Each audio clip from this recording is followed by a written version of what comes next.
Scott, we had you on the show not that long ago. We were talking just before we came on how you were having to go to Chicago and then you watched DC against San Diego. It's a busy time across the board for you. We were talking as we introduced you into this segment of the show how we wanted to focus on the youth of rugby here in the States, and in particular the under-20s, because these are guys, you're seeing them at Anthem, the likes of someone like a Dylan Fortune, the number 8, he's going really well. The under-20s qualification for the World Trophy coming up, the World Trophy happening in July.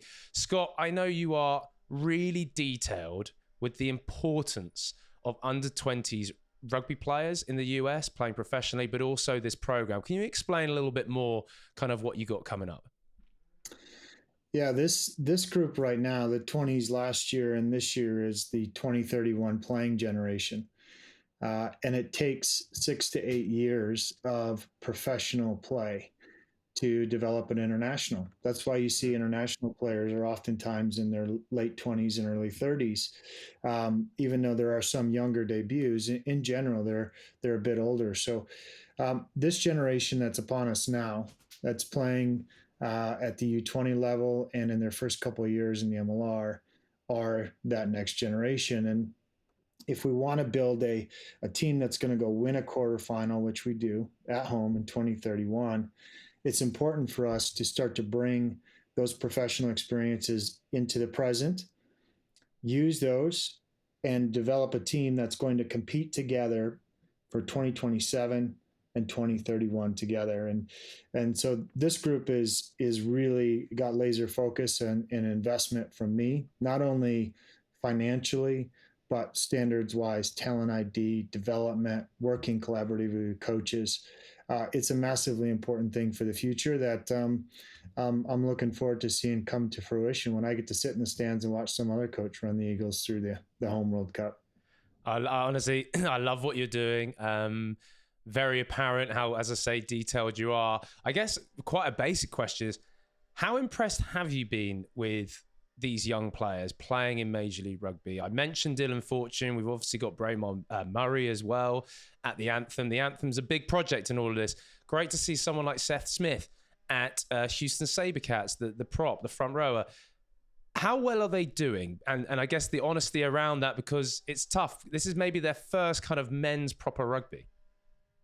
I think it all matters in the context in which you look at a player at that age and how well are they doing for their level of experience and age in a professional league. And I would say they're doing quite well in that regard. Their areas for improvement, of course, are big because of where they're at in their journey. But I'm happy with where they are. Particularly, you look at like a Dylan Fortune.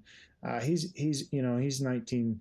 He's 20 years old now, and he's banging. He's really in there being physical and playing. So that's good to see right now. And I think there's a few other guys that are sitting in academies that, let's see how things go injury wise, but may poke their nose through during the course of the season as well. And I suppose in this country, it is different.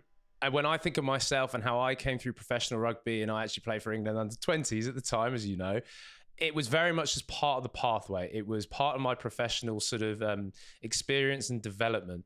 These guys, obviously, the ability to make sure they go through college or don't go through college to get more rugby experience. How are you planning to do something about that? Because I know you've talked about the opportunity to maybe create a national academy and how you potentially see that unfolding. I think it's important that we plug into our network of development that already exists and then create additions to it, and really ones that maybe disrupt the norm a little bit. We know what we're doing is not working. So that doesn't mean you throw out the baby with the bathwater. What it means is you figure out what's working, and then where does it need to be disrupted and changed. And so I think in the upper echelons of the collegiate game, these are varsity programs. They're well established. They're professional in the way they go about their business, and they have players. So that's about supplementation with international play for the U20s. That's about information sharing and collaborative nature between myself as the overall technical leader for our 15s program and the coaches that work for me and those coaches. So we have clear alignment on what it means to get to the next level.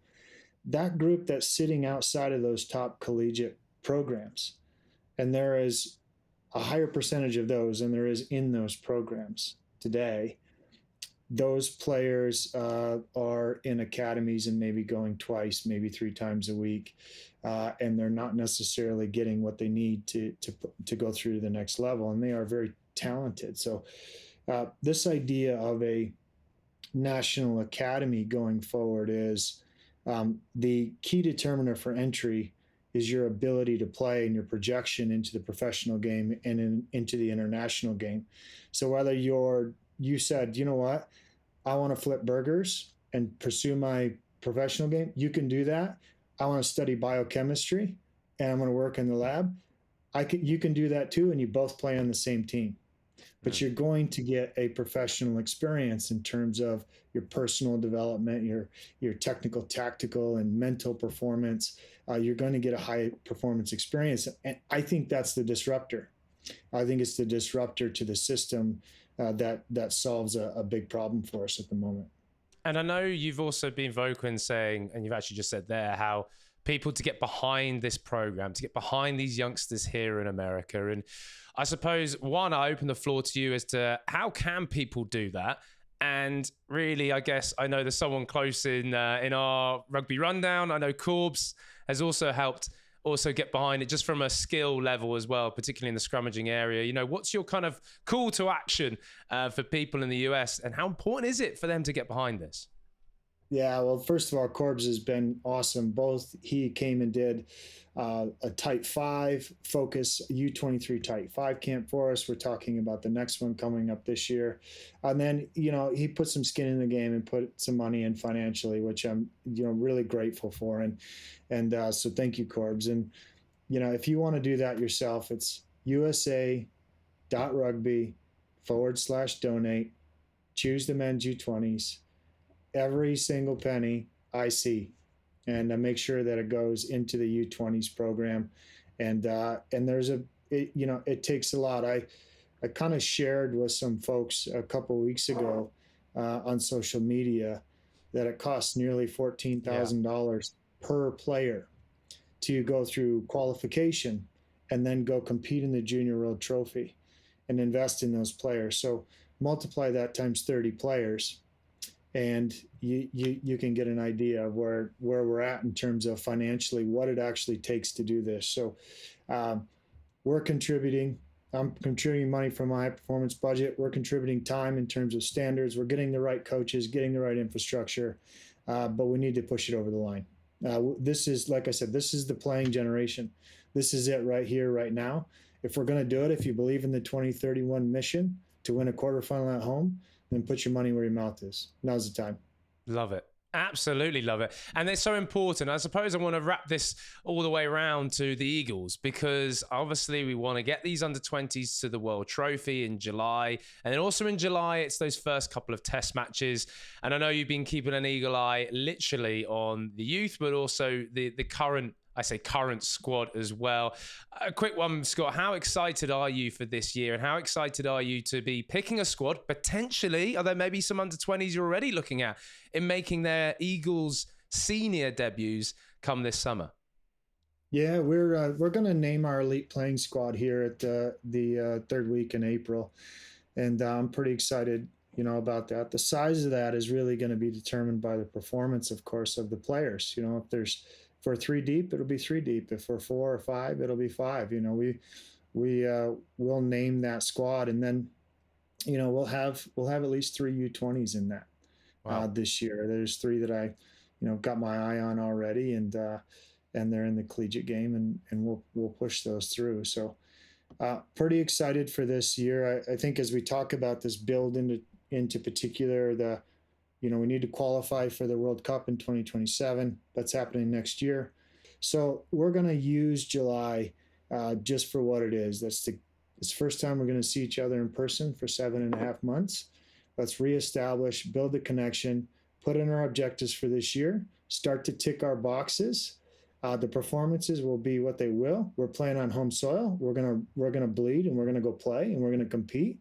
But ultimately, it's going to be a stepping stone into the Pacific Nations Cup, where we play Canada at home again in the end of July, and then we go to Japan, followed by a November series. So it's really a season at the end of another season for us, and so you have to treat it just like that: a preseason basics and the first couple of test matches, building into something more as the year goes on. Well, you're a busy man. I really appreciate you coming on the Rugby Rundown. We could have spoken for so much longer all about that program with the under-20s as they aim to qualify for the World Trophy. And then, of course, you will be going around the houses here in the States picking your squad for the upcoming International Series game. So, Scott, we will stay connected. Please come back on the show later on. And thank you so much for joining us. Been great to be here.